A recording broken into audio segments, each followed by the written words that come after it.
I'm Maria Delaney, an investigative reporter with Noteworthy, and we have a brilliant panel for you today, which I'll introduce in a moment.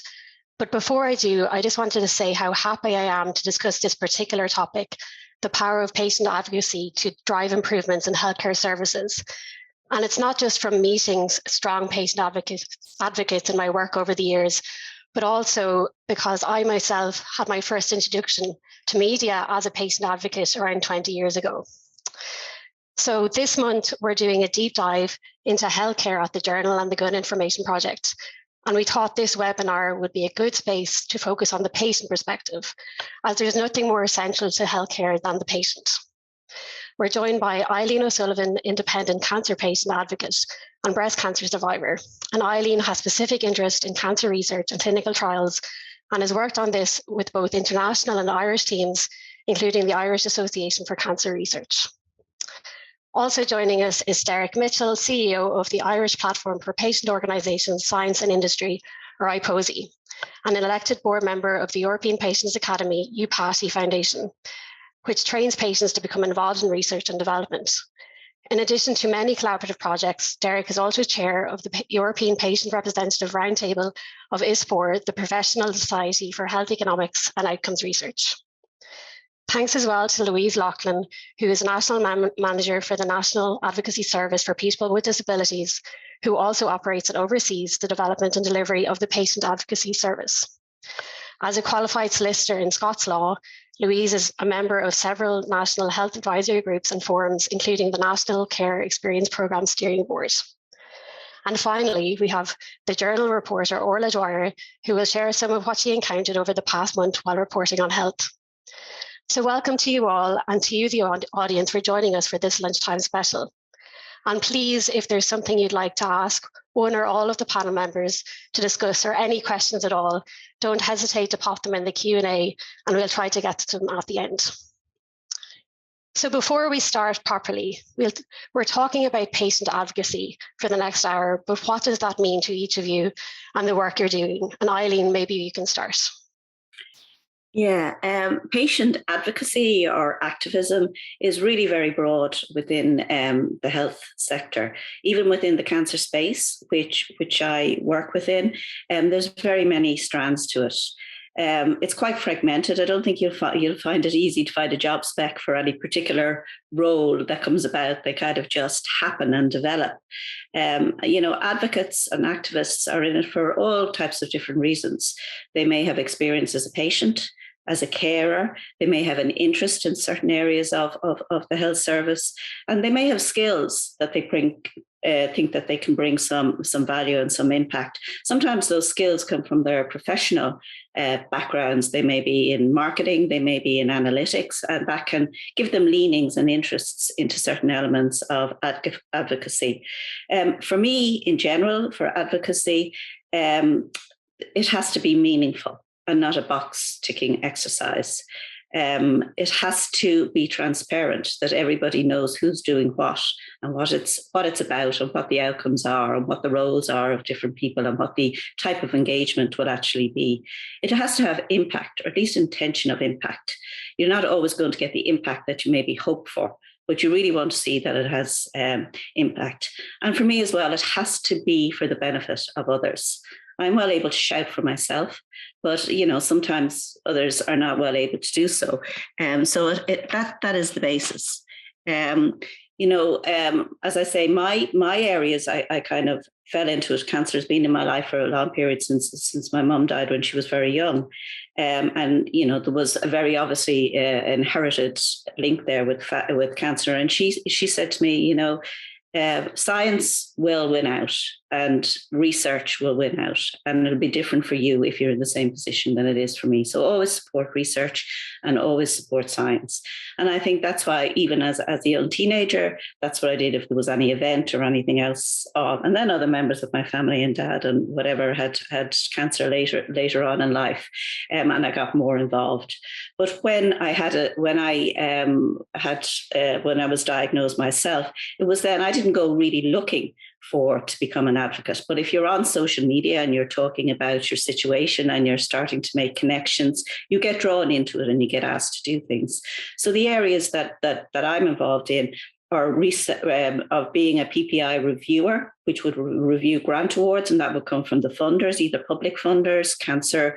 And Eileen, maybe you can just explain what PPI is for those yes, not it's familiar. public and patient involvement. So for a grant award, when researchers apply for a grant award, whether it would be from the Irish Cancer Society or another cancer charity, or from the HRB or a public body, they make a very detailed proposal about what the research plan is, and they have to put in a component of patient and public involvement, how it has fed into their proposal, how they're going to engage with patients on it, what the impact of the research will have for patients, and how they're going to disseminate this information. And there has to be a component that can be understandable to the lay person or to the patient. The PPI, the patient reviewer, will score the proposal as well as the scientific advisors, and they will also give feedback as it's laid out by the funder. When it's shortlisted and it's a big award, they might also be involved in the interview panel. Perfect. So yeah. That's how that works. On the flip side, we can also be involved with, and this happens to be more now, you can be involved as part of the proposal, where you will work with the researcher as a PPI support, and you will give input, or you'll actually be a co-sponsor of the proposal, or you may be involved in the research project, which is what I've been involved in some research projects now, and that's really rewarding, and you're learning all the time, and you're feeling that you're really having some value. So that's the main part of what I do. The other parts of what I do are, I'm very anti-misinformation. I think when you become a cancer patient, you're a huge target for misinformation and charlatans and quacks and what have you. And I also strongly believe in the benefits of nutrition and exercise oncology there's good evidence that it makes all your treatment more tolerable and you have much better outcomes. The other thing, which Maria, we've been involved in, is the effective use of patients' data, protecting the patient's data, but you need good data for good care and also for research. But it's very, very important. It's very personal data, and that data has to be protected. And finally, and most importantly, one of the areas I'm very passionate about is metastatic breast cancer patients. They are not always in a position to advocate for themselves. 1 in 8 women will be diagnosed with breast cancer. And it's often said breast cancer is the good breast cancer. It's not. It's not easy. I suppose just again, Eileen, maybe you can just clarify what metastatic breast cancer is. Metastatic breast cancer means that a third of some patients will be metastatic on diagnosis, and that actually means that the cancer has moved outside the breast.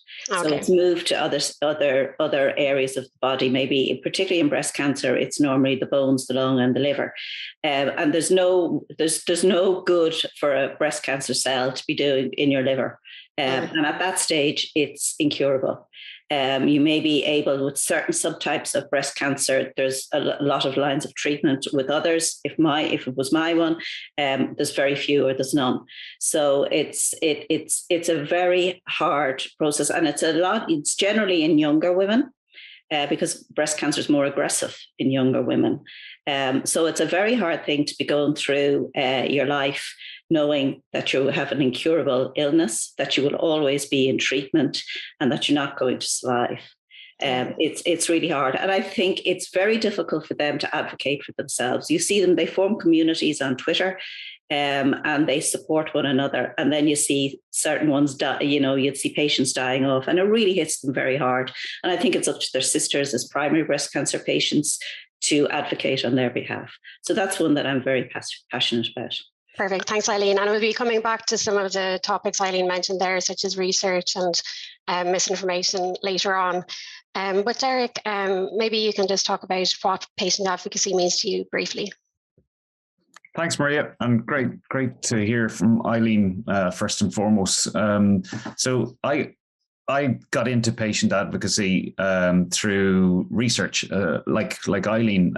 That's where a lot of actual good practices of engagement and involvement of patient groups are actually happening now. And we have a national network of patient and public involvement network in Ireland that IPOSI is a member of, and many other patient groups are a member of. And that's elevating ambitions, I think, of how this can be done more meaningfully. I think what motivates me as a so-called patient advocate, and as Eileen has eloquently said, that people come from all backgrounds to try and I guess improve engagement and even transform it, because it's very clear to us that the opportunities that are being created in Ireland and internationally, they have to be meaningful, and they have to be, but patients have to feel valued and supported in those roles that are there for them. And there's a real need for a conversation in Ireland about remuneration and honorarium for patient advocates. Certainly, if we look at other jurisdictions, it's a given that patient advocates, particularly those who are required to commit their time and resources and effort to getting involved, need to have that level of support, and they need dedicated resources from the system, and I mean people and processes and guidance to ensure that experience is as meaningful as possible. So because certainly our experience of working with both patient groups and individual advocates in IPOSI has been that there's a lack of consistency around how advocates can be respected, really, and it does boil down to respect. Certainly for me, I mean, there's lots to be learned from areas like. I think Eileen touched on it in terms of survivor movement, and we've seen that in the cancer space and certainly also in the mental health space. And there's really excellent examples in Ireland of recovery groups and support groups that are forming around issues, and those are the future patient groups, the representative bodies, the charities, the entities that represent patients in Ireland. So that's an awful lot of the beginnings of patient advocacy. So I guess my main point is that it's both representative groups and charities and individual advocates, and we need to design processes around both of those elements of patient advocacy. Perfect. And we're hoping to come back probably later, right, to that respect and feedback, because I know Eileen has some views on that as well. So Louise, just in terms of what a patient advocacy means to you. Yeah, I suppose we occupy a slightly different space to that which Eileen and Derick have described. So our function is very much an organisation that provides advocacy directly to patients. And currently we provide that to users of public acute hospitals and also public nursing homes. Our organisation is funded directly by the Department of Health. So while we are obviously in receipt of state funding, we do sit outside of the HSE itself. So we're not part of that, which when you look at the international standards around good practice and advocacy, that differentiation between funding and models of governance is one of the critical components. So we are funded to provide what's called an empowerment model of advocacy, and that's to support individuals to make a complaint about the experience they've had in a public acute hospital, either as a complaint or whether involved in a patient safety incident. So it is a different space from that which has been described, but I think it's a really critical one, because one of our important functions is to feed back the learning from those complaints and patient safety incidents directly to our individual public acute hospitals and public nursing homes, and then also more widely to disseminate that information to the HSE at a more senior level, and then also to distribute our learning around that. So to really listen to patients and support them to make their complaints. And I think one of the things that's so important around this type of advocacy is that it's really challenging when you're unwell or you have a family member who's seriously unwell or had a very serious incident. It's really challenging to make your voice heard, and the system is not really set up to have that focus on the patient voice. And what we do then is to support people to make their complaints in a clear and coherent manner, because there's a lot of high emotion, understandably, going on, both with the patient and their family and for the providers of the healthcare. And sometimes it takes an independent person to help bring that clarity and to help say, well, these are my questions I want an answer to, can you answer them? And that's really what we do. And we do that at an individual level for individual patients. And then we elevate that up to take the themes out of that and then feed that back into the system. And that is a really, I think, absolutely critical component of the Patient Advocacy Service, because it gives us a standing with hospitals that we have, provided the service to so many people, and we can feed that back in. And that helps the hospitals learn and implement change. So that's what patient advocacy means to me and means to my organisation. Perfect. And I suppose just sticking then to the healthcare system that you brought up there, like it's often spoken about as a monolith, with whereas really it has many moving parts, which you'd all be very well familiar with. Is there any particular strain that you see from the complaints coming in, or like how do you kind of bridge that divide between potentially parts that are failing and the patient? Well, it was interesting this morning, actually. I saw Paul Reid was out at the Public Accounts Committee describing the waiting times, and he described it actually as the first 3 months of this year is one of the worst quarters that they've seen throughout COVID. And he highlighted in particular the higher presentation for over 75s, who generally speaking, obviously it's a generalisation, would have more complex needs. And I think one of the driving factors behind that is obviously our hospitals have really tried to rise to the challenge across our whole health and social care sectors. Like, people have worked so hard throughout the pandemic. They've really, they've saved lives. They have gone without seeing their families. They've had to isolate, do all of those things.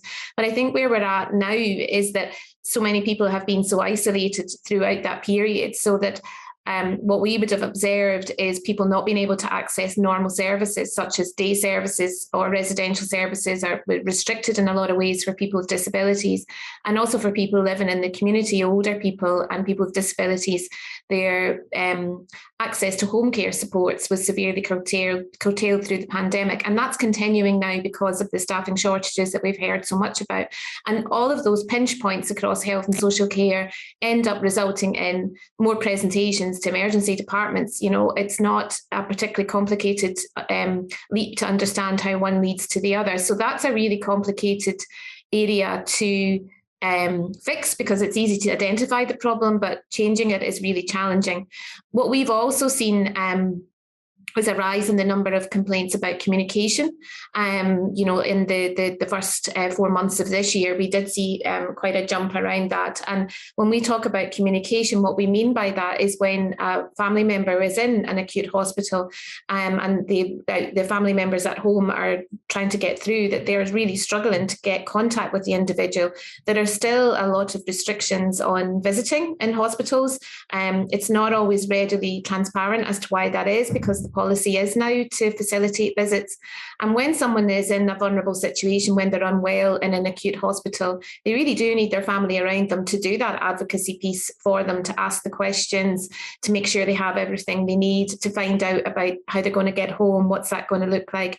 And those types of things come up repeatedly for us in our data, showing that they are not happening, and they are one of the main areas of complaints. So that communication in its broader sense is so critical, and it feeds into a bit what Eileen was saying about the misinformation, and it's all connected. Good, clear, transparent communication, whether it's with an individual family member or in the broader sense about what's going on, are so important. So that's where we would see what's not working very well at the minute, and where individual hospitals and the health service as a whole needs to respond.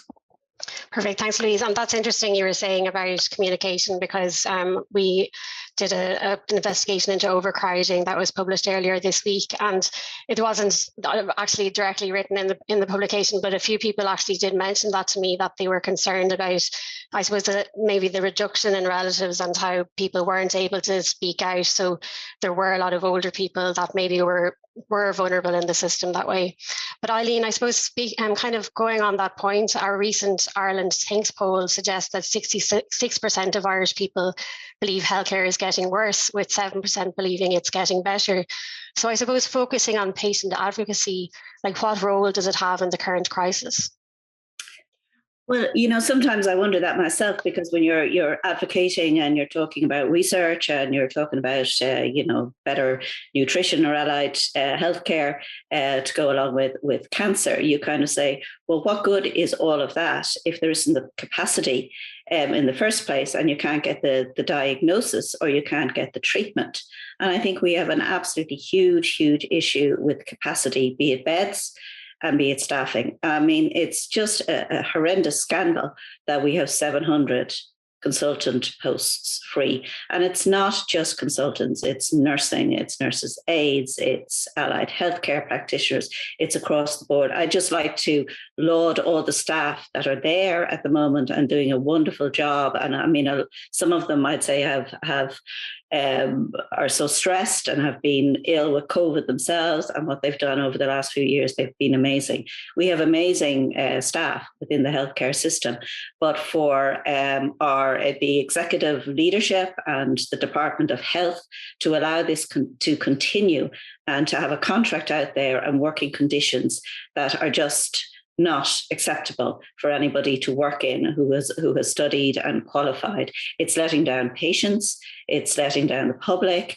it's letting down staff. And I just don't know why there's not a lot more anger about it. I do think it is getting to a stage now that advocates are going to kind of come together and outside their focus of their individual interests, that this is going to become such a big issue. I think there has been this thing that, well, I'm sure the doctors' associations or the medical unions can fight for themselves, but it's going on too long. It's not happening. It's getting worse. You're seeing patients that are getting appointments that are 4 years away, 5 years away. You're seeing, I saw the other day, some poor woman who didn't get her MRI for 3 years, and she had a huge mass on her ovary, and then the cancer had spread. And just in the last few weeks, there was just on our WhatsApp patient group, one of my patient groups this morning, they're talking about they can't get GP appointments. Now, the GP system was one that had been working well, but you've a lot of retirements, not new doctors coming in, COVID, a lot of the services being pushed back onto GPs. And now there was a stage 4 cancer patient this morning. She tried to get an appointment this morning and she can't get one till the 8th of July. And that seems, others on the group came back and said that is pretty typical. So that's not really care. Delayed care is no care. And as I say, I don't know why we're not out marching on the streets on that. All right, thanks, Eileen. Yeah, and I just before we move on, just remind you that you can put a question in the Q&A box. So if you have any queries to our panelists, and we'll get to them at the end. But Derick, you're back again. So I just wanted to ask your perspective, I suppose, given your experience in patient industry and science, I suppose that intersection, like how do you think the healthcare system is failing patients, and I suppose, are there any parts that are working? I suppose we're constantly hearing about the crisis at the moment. Yeah, it's certainly. I mean, the results of your survey are really indicative of I think what people hear about the health system and the service, and it's predominantly negative. And I think Eileen has mentioned the contract, and I think that's very interesting in the context of today's discussion, because one of the key changes in the contract was that doctors felt that, or certainly healthcare professionals felt that they could no longer be advocates as part of the contract, and that caused huge controversy about it. And I don't know if it's been resolved really, but I think it brings back the fundamental question as to who are the patient advocates for patients. And if, in my mind, if this revolution of patient advocacy is to be maintained and sustained, then healthcare professionals need to be a key catalyst in that. And part of that would be that as part of their education and training, that would be incorporated. And we're working with the likes of the regulators of the healthcare professionals, the Medical Council and the Nursing and Midwifery Board, to try and embed patients as educators into the system, because it happens currently in an ad hoc way.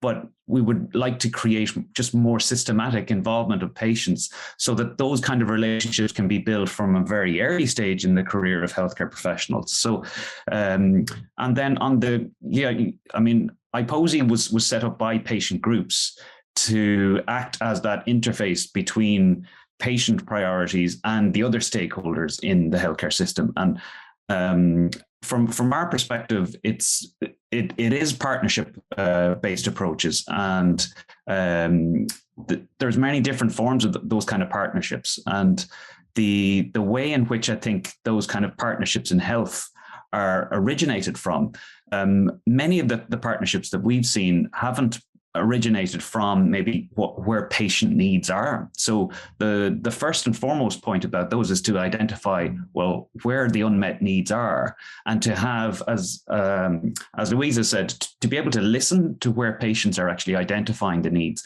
but then to develop the kind of partnerships that are both maybe clinically and patient-led to ensure that they do actually deliver for patients.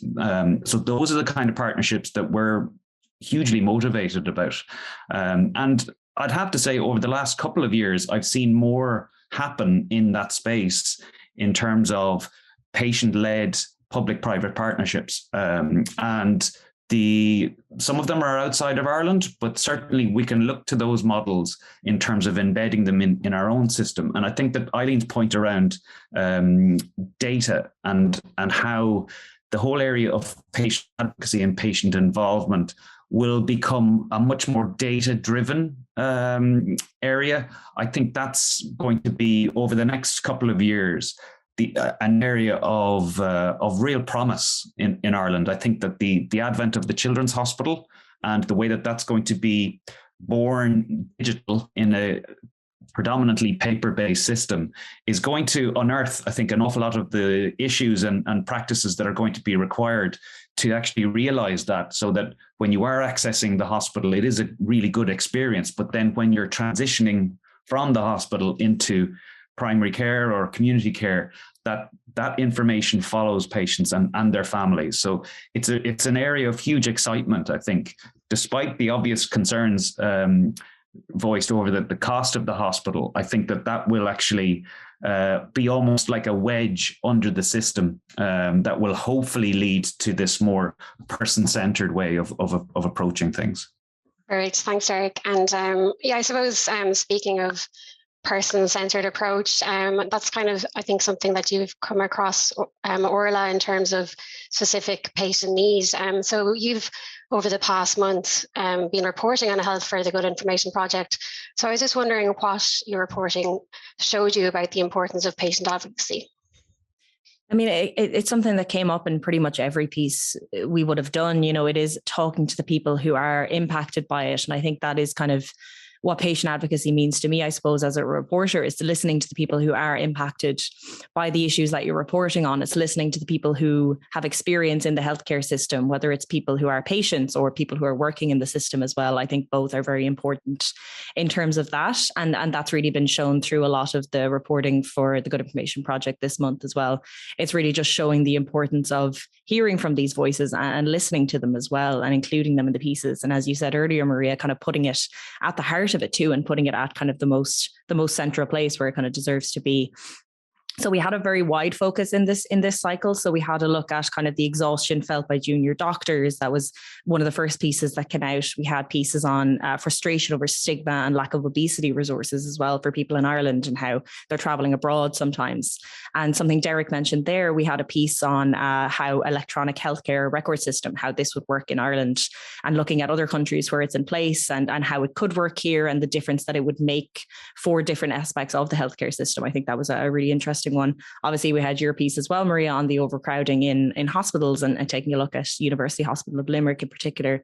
I have an upcoming piece as well talking to families about accessing disability services for children and the kind of issues people are seeing with that. And again, that was talking to parents who are interacting with the system daily, who are struggling to get these essential services for their children and about the issues that they're facing with it. So I think kind of at every basis of health reporting, it is putting patients first, and it is talking to the people who are involved. And I think that is definitely something we're seeing a lot more. And it's really great to hear from the panelists here today about it, and kind of just hearing those voices of the people who can speak about these issues from personal experience and obviously the professional experience as well, and getting kind of both sides on it, I think is something that has really shone through over the past month and on any health reporting in general before and after now as well.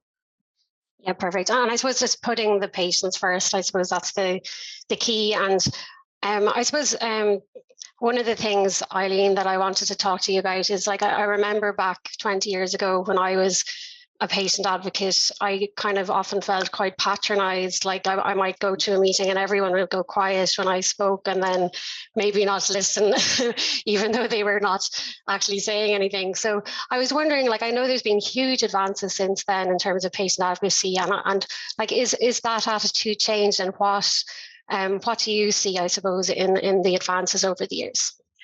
Well, I was diagnosed in 2013, and I'd have to say between 2013 and today, there's been humongous advances. Like there's really been great changes, and there's patient advocacy embedded in a lot of different areas in the health system, both public and universities and cancer charities or health charities.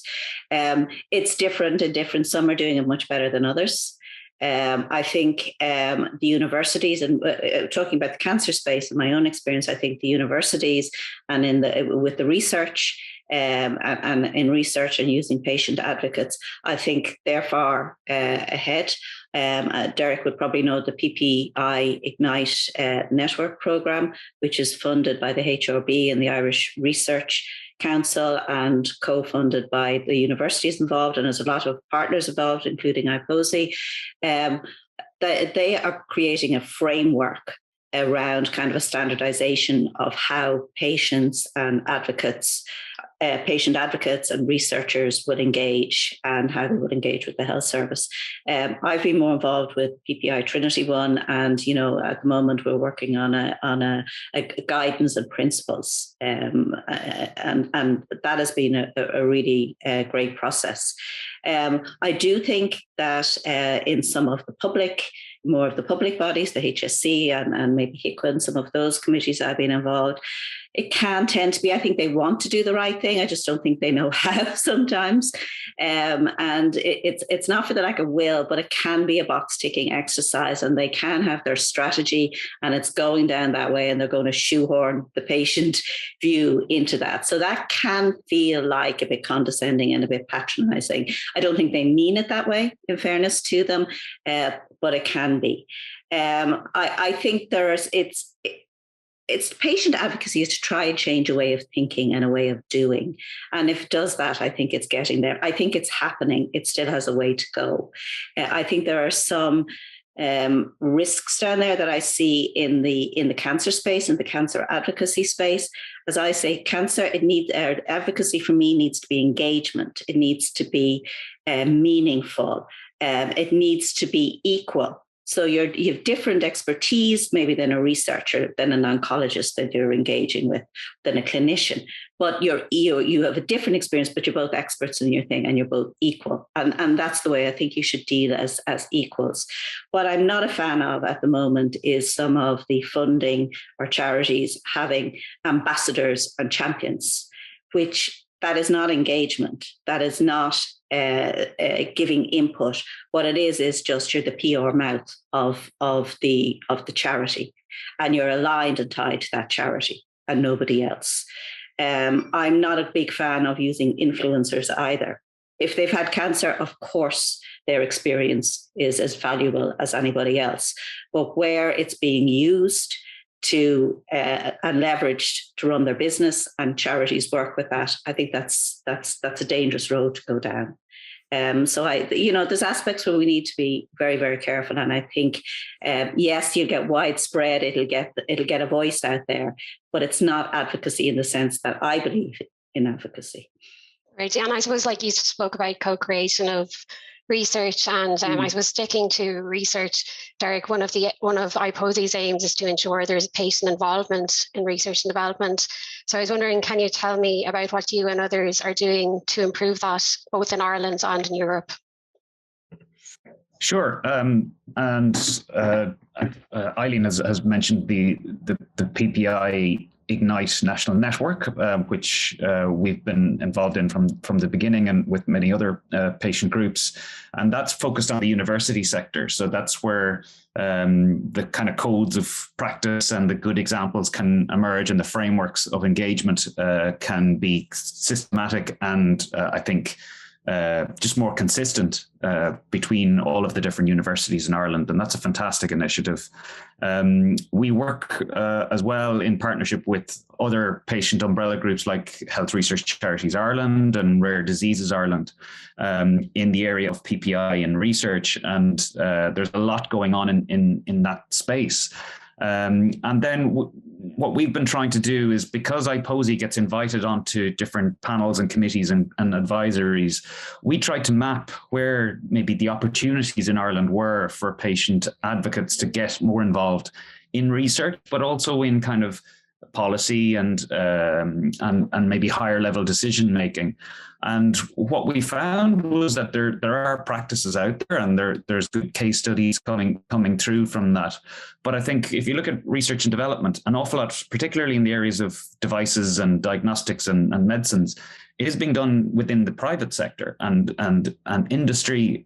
We didn't find that many opportunities, what we would call meaningful opportunities for patients to get more involved in that space in Ireland, which was a curious finding, and we're trying to figure out why exactly that is the case. Because when we look internationally and through our work in the European Patients Academy and Therapeutic Innovation, EUPATI, we can see that certainly in terms of the global biopharmaceutical companies, and in an awful lot of other countries, patients are getting engaged in that early stage involvement in particularly medicines R&D. So that's clinical trials, the regulatory bodies in that space. And that's where an awful lot of the good practices are emerging. And we'd like to know why maybe those are not really being experienced by Irish patient advocates in Ireland.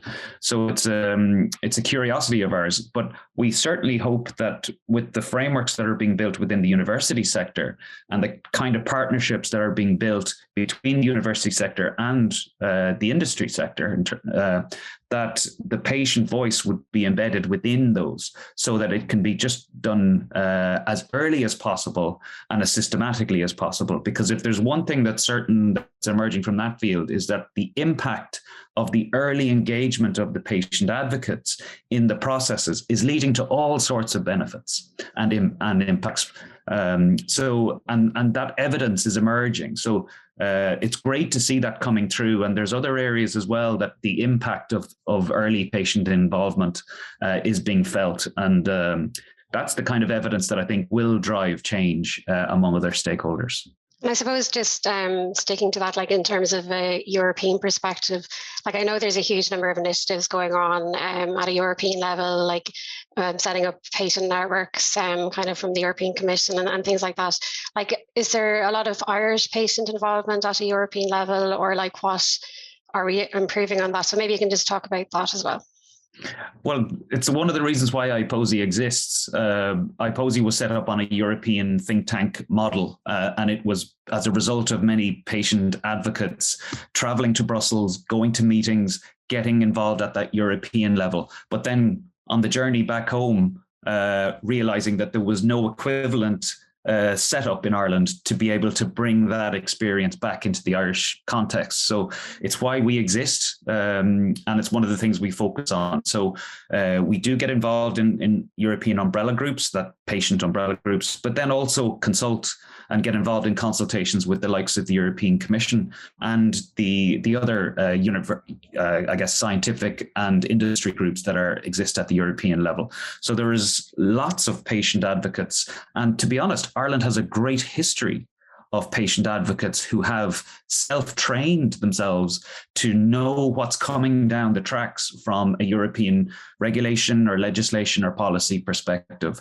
It's in the communication of those, of the relevance of those initiatives to the Irish context requires an awful lot of work. And I POSI can be doing things to help that, but we need more support in that whole area. And it comes back to Eileen's point about, just realizing where good information comes from, and where those trusted sources are, and how you can actually make that information just as relevant as possible, as understandable as possible, as interactive as possible with as many patients as possible, because it's only when patients are informed and educated can they actually then really get involved in those maybe higher level opportunities that are there for them. Great, thanks, Derick. And we're going to move on to the questions now. And so just remember, the Q&A box is open. So if you do have any questions for panelists, please put it in. But Louise, one question that I might ask you is that there was a comment here saying that there wasn't bigger public outcry. It's surprising there wasn't bigger public outcry regarding visitor restrictions.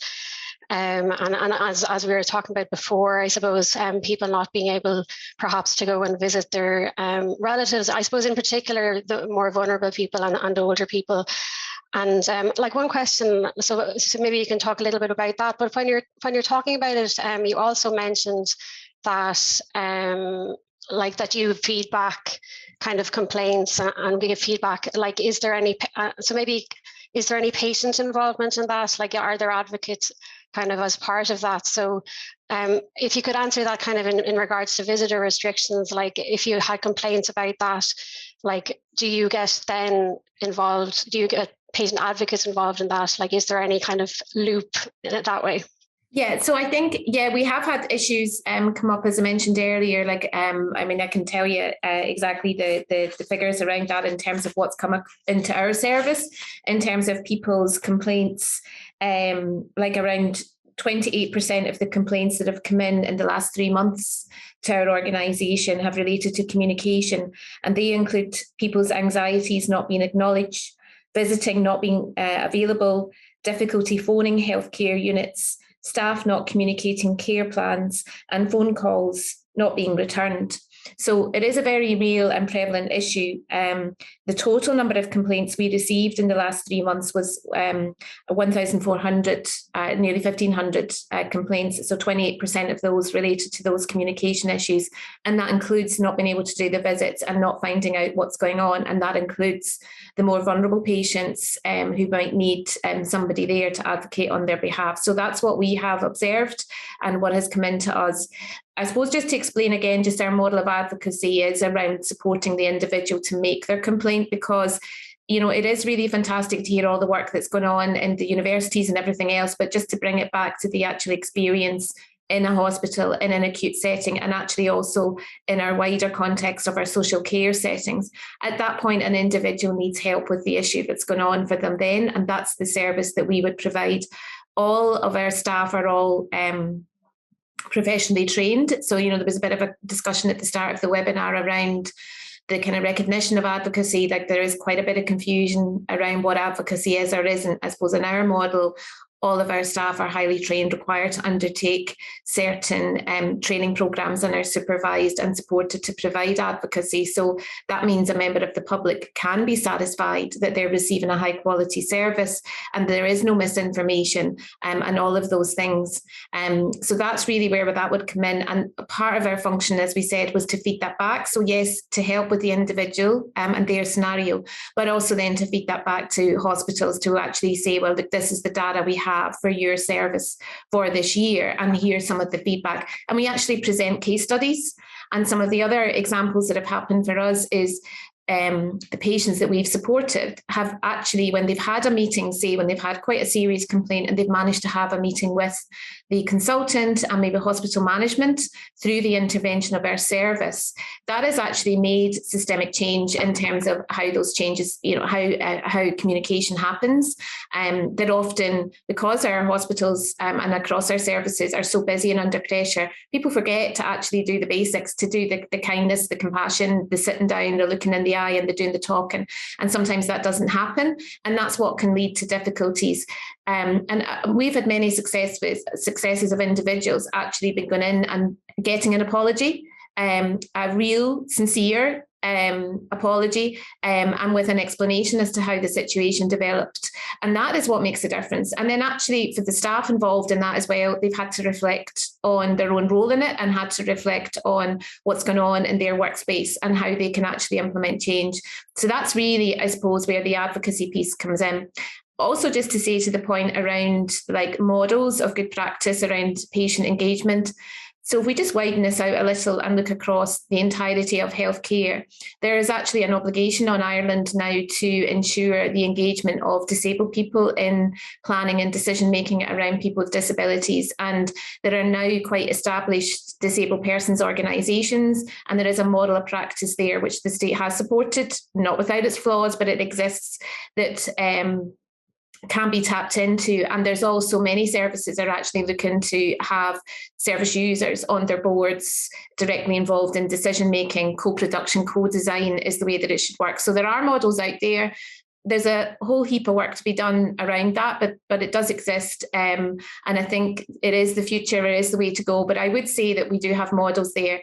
The final thing just around advocacy is that it has to be a rights-based approach, and that's how we have to frame this. And again, we do have a really important piece of legislation coming fast down the tracks, the Assisted Decision-Making Capacity Act, which is not just about older people with dementia. It's not just about people who are intellectually disabled, and not that the needs of those groups are absolutely critical and should be at the forefront of our thinking, but actually it applies to everybody, and everyone should be thinking about what their rights are under that act. And what that act is basically saying is that everyone is presumed to have capacity to make their own decisions. And if we think about how our healthcare services are provided, if you keep that as your mantra at the forefront, it will lead to that cultural shift that is sometimes absent. And I think that's just so important to convey that, and that will be framed in law. So it's not a nice to have, it will be an obligation on healthcare providers and all of our services. Brilliant, thanks Louise. And I suppose just I'm reading out a few of the comments and questions that we've had. Anne commented to the patient narrative. There wasn't a question to that, so I think it's just drawing the importance to the patient narrative. There's also a note in from Eileen to say that health forums are being set up in community care by the HSE and that patient advocates may need to attend these. And Teresa says, I have rare cancer. Unfortunately, decisions were made and have left me awaiting transplant abroad. I found the system protects the system rather than addressing concerns and learning from the process. From leading advocacy groups in both my illness and for those in older care, the stonewalling is a problem. Authorities are afraid to engage. It can't improve until the person at the centre is sitting at the table informing policy. Eileen, perhaps you have a comment on that, I suppose, in terms of the power differential and that kind of thing. Sorry, can you hear me? Yeah, we can. Yeah. I mean, I think that can be very challenging when you're sitting across from a consultant or an oncologist, and you're getting some difficult news, and they have their processes and they have their policies, and that's the way it goes. I had the same experience myself. When it came to a certain decision-making process, I was told this was policy and that was the way it was going to be. And I kind of said, well, can you explain that policy to me and why it has to be this way? And, there was just no reason as to why the policy was that way. So I really had to, at that stage, go into battle over the whole thing. And, it was very difficult because it was in the middle of my cancer treatment. So I can totally understand or appreciate that comment. I don't know what has to happen to change that. I think, there isn't any unless you're able to advocate for yourself at that particular time, it is very, very difficult. You can use, at the time, I used the assistant of the National Genetics Centre in Crumlin because that was what the issue was around, and they did support me. But really, when push came to shove, if I hadn't been able to advocate for myself, it wouldn't, I wouldn't have got the resolution that I did. And I think that has to be changed. I think patients have to be heard. I think there has to be something intermediate on that they can be supported in that time within the hospital process. But my heart goes out to that lady. Yeah, thanks, Eileen. It's obviously a very difficult situation. And Bridget says, August 2019, Minister Harris confirmed the Department of Health are developing a patient public remuneration policy, a policy also suggested by Dr. Scally. And unfortunately, the policy has not progressed at the rate that Minister Harris has suggested, a policy by the end of December 2019, and it's still in draft. And unfortunately, that's often the case with the health service. And I suppose just going to another question, could Derick or other panelists speak to managing conflicts of interest in industry involvement in patient advocacy or their involvement efforts? And I see industry-funded PPI training, which states that industry and patients are in the same boat, but this is disingenuous. There are huge power differentials, and research shows the potential negative influence that industry involvement or funding can have on patient advocacy efforts. So how do we eliminate or minimise this if we truly are to respect and independently reimburse patients? And Derick, so that'll probably be our last question today. Yeah, it's a great question. And to be honest, it's something that we've had to think long and hard about in IPOSI, because obviously IPOSI is a partnership, patient-led partnership. So, and our funding is 50-50. So we get a grant from the Department of Health, and we're able to leverage public grants as part of that. And then we charge the companies who join the platform a fee. And then we also explore individual grants with as many companies as possible to ensure that what we want to do as a patient-led organization is achieved. Because if you're completely dependent on applying for and getting public funding, I think an awful lot of patient groups would be long gone if that was the case. So it is something that patient groups in Ireland think really long and hard about, because very often all patient groups have is their legitimacy and their independence. So that's foremost in their minds when they go seeking grants. And to be honest, the grants that are available are very small amounts of money. Now, that's not to delegitimize the interaction, but I think RCSI did a really interesting study on payments to healthcare professionals and to organizations, really. And I would encourage anybody to read that, because as an analysis of the way in which industry funding can potentially influence healthcare professionals, I think that's to be called into question. But I think if you were to do the same analysis on patient groups, you'd find that just the amounts are just not comparable at all. So Eileen, Eileen, did you have a point on that as well? Yeah, I mean, I've been approached by industry to be a patient advocate, and I do think that, it's important that they have patient input, but the structure and the proposal was something that never worked for me, primarily because the agenda was there. They were controlling the narrative. They were controlling all the process. It was looking for influence, in my own opinion. They wanted to train me on things that I didn't need to be influenced by their training. So it was just something that didn't work for me. I absolutely get Derick's point that the funding for charities and organizations and patient groups is small in the scheme of things. It really is.